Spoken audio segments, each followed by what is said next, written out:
First of all, I'd like to thank both Jeff and Gina, for this has been very cool. I'm sorry, I don't know your name, but this Lato. is... Maho? Lato. Lato. Lato. This is a very, very cool gallery. And I walked in here about a week ago during the street fair and just looked around and was just blown away. And this is, thank you so much for this. Anyway, it's really a pleasure to be reading in North Beach. I used to live here. I was sort of reborn here in North Beach. When I first moved here, I was a cook. I was a night cook. So I had my daylight hours free.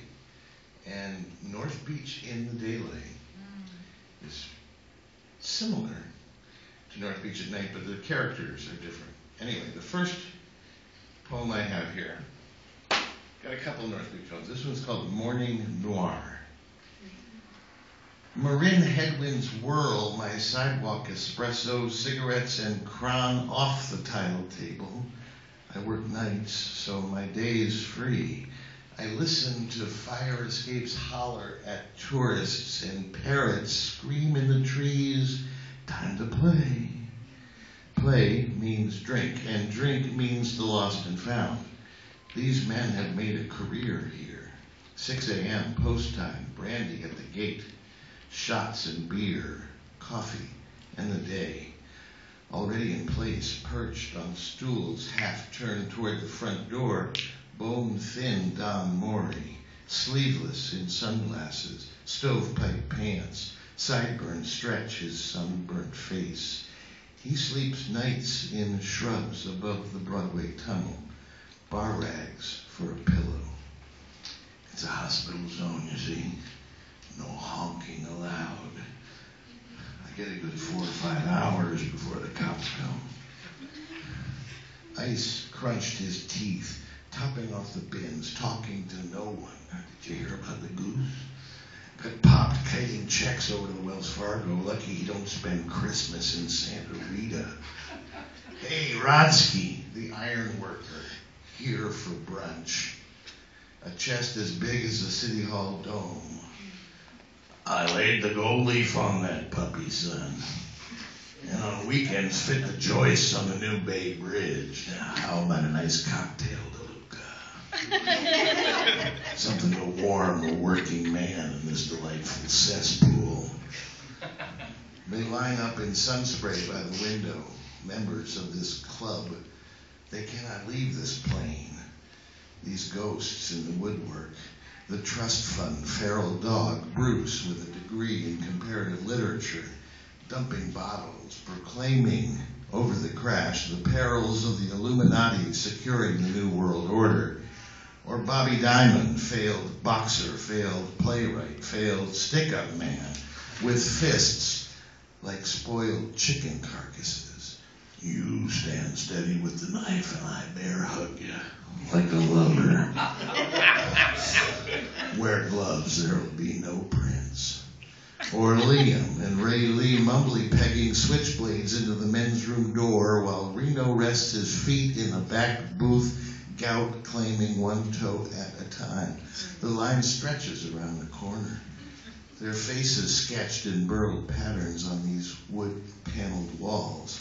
Smiling Brooks, the cracked Marine who left his brains on Peter's wall.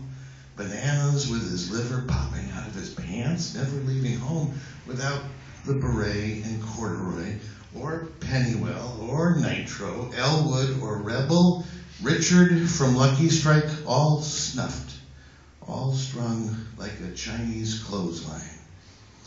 The wind shifts and sun darkens the clouds as if a dimmer switch were turned. I nod at the walls and head out the door.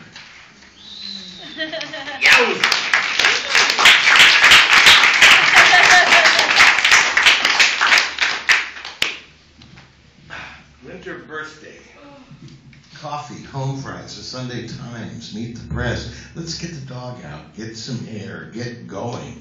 This Sunday, still raining, still Saturday night, smoke a cigarette, scarf your neck, can't afford to get stoned at work in this economy, can't anymore trust the floor to be there.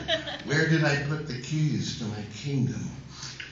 Take out the trash, take over the world, take a minute to consider your options.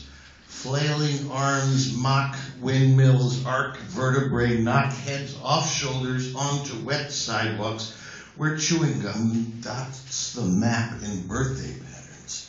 Sideways glances, sticky silence. Take back what you said. Take off tomorrow and plan your time precisely. There are no answers, and what does it all mean anyway?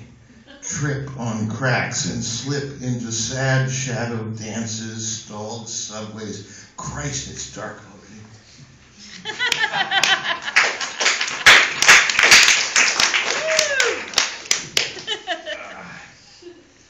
This is one of those, I denigrate. I always say this is an LSD poem, but it's not really. But it could be. Anyway, it's an LSD poem with a heart. Okay, what happens to the heroes when winter comes calling and there's no place like home? When waking up becomes a choice? When waiting consumes the day? When whistling an original tune earns your own corner spotlight? When wondering about tomorrow is a dangerous proposition, when wanting gets deleted and wishing went south and working wore out and wailing had a throat operation and wheeling and dealing gathers dust on your shoulders, one can ask, what happens to the heroes? When moving with a rhythm makes trees dance back, when masks are chained in place, when money looks like numbers on someone else's shopping list, when manners make excuses for goodbye, when magic slips in through clouds and memories ignite, when maybe loses its right to vote, when men act like children and children like angels, it's okay to ask, what happens to the heroes? We need some simple answers. We need the boat to float.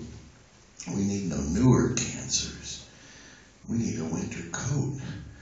Because we ask for operas, then see the sham of grown humans in line. We invite opinions, then nail down the floodgates of Pultoy's noise that clamors in the belfry tower of parks with broken glass and voices without echo.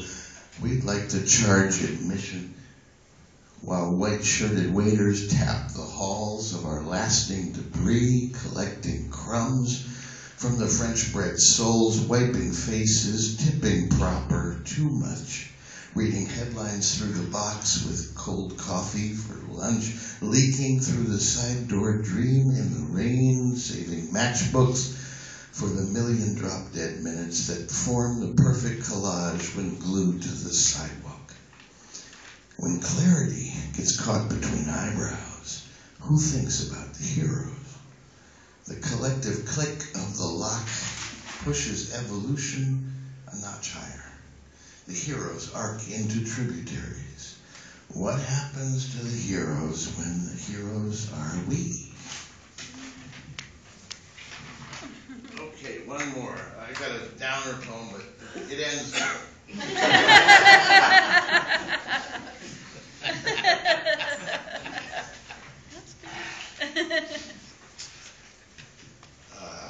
We're stone's throw down from the saloon, and upstairs in the saloon is the Saloon Hotel. Suicide in the Saloon Hotel for Jim Brooks. One, it could have been April, that month of cruel strangers who tiptoed down alleys and just whispered on stairs. Might have meant nothing, the wind blowing hollow, the fog almost pausing, that room with a chair. Perhaps it was something the night chose to ponder, a question for scholars of darkening air. Or maybe the moment got logged in some diary, a parchment of pinpricks, one day in a year of other small matters. 2. The bartering angels trade tales with no endings, aware of the spare and quiet children, callous moments of laughter and love with no answer, not asking to care for the other small creatures who walked through the winter and waited at windows and wondered at where the next kiss would abandon their souls. The kitchen, that room of closed cupboards, the sinks of despair. Wash out your old laundry, pound pavement with tears, wipe windows of memories, the gathering years, push into the forefront and force out your ears. The wall could be bleached or a picture hung, the linens replaced or burned. The questions can be counted and confessions sung, the pages in his journals turned. But screens can't erase those pictures, or that sweet smiling face that brought mirrors to memory and wisdom to none. Keep pounding, and when it's all done, close ranks with your loved ones. Wrap ribbons in circles, taste tender again. It's already summer, and that mean mother wind is coursing her breath on the way into fall, both pushing and pulling. So keep fast with your family. It either makes all sense, or there's no sense at all.